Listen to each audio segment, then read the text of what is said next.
Alors ce qui est très intéressant bien sûr avec le chat vidéo, c'est que les internautes et les internautes réagissent en direct. Donc on a un petit commentaire de Loli, je vous le fais partager parce que je trouve qu'il est très intéressant, qui reflète bien un petit peu nos échanges. Merci beaucoup Emmanuel pour cette intervention, je suis 100% d'accord, trop parler des femmes les stigmatise. Donc voilà Loli, le message est passé.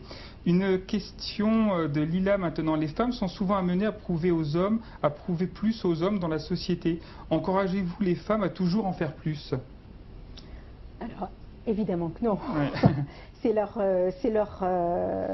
C'est justement ce qui,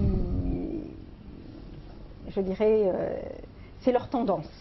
C'est leur tendance, c'est de vouloir toujours faire plus de manière à être à la hauteur. Mais à la hauteur de qui? Est-ce que c'est à la hauteur des hommes ou à la hauteur d'elles-mêmes ou de leur environnement culturel? Donc déjà de se poser la question de qu'est-ce que j'ai envie d'être dans cette société? Qui suis-je?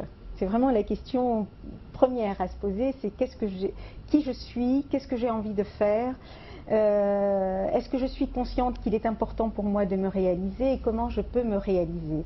Et ça doit correspondre à mes propres envies et non pas à qu'est-ce qu'on attend de moi. Donc ça passe déjà par une prise de conscience.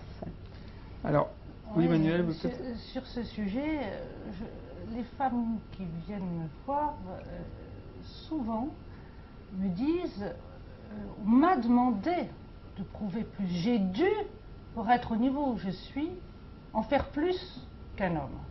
Donc donner plus de preuves de qualité professionnelle, d'investissement, de présence, etc. qu'un homme. Et lorsqu'elles s'aperçoivent que ces preuves étant apportées, qui ont un prix en termes de vie privée, de vie familiale, etc.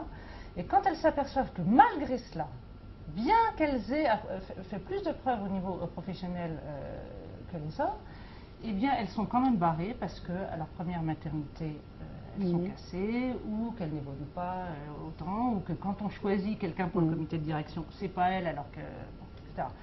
Et là, ça génère, parce que ça leur a demandé un effort, qu'elles ont jugé, elles, être supérieures à celui des hommes, ça génère une colère et un sentiment d'injustice qui est extrêmement fort.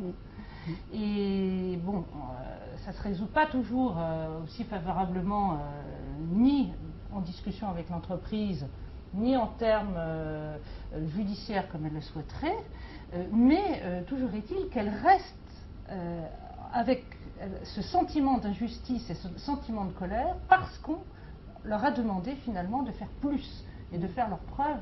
Ce n'est pas toujours elles-mêmes qui se le sont imposées. Elle reste beaucoup dans cette idée de la bonne élève. Ce que je trouve important, c'est de sortir de cette logique et d'avoir une vision plutôt globale.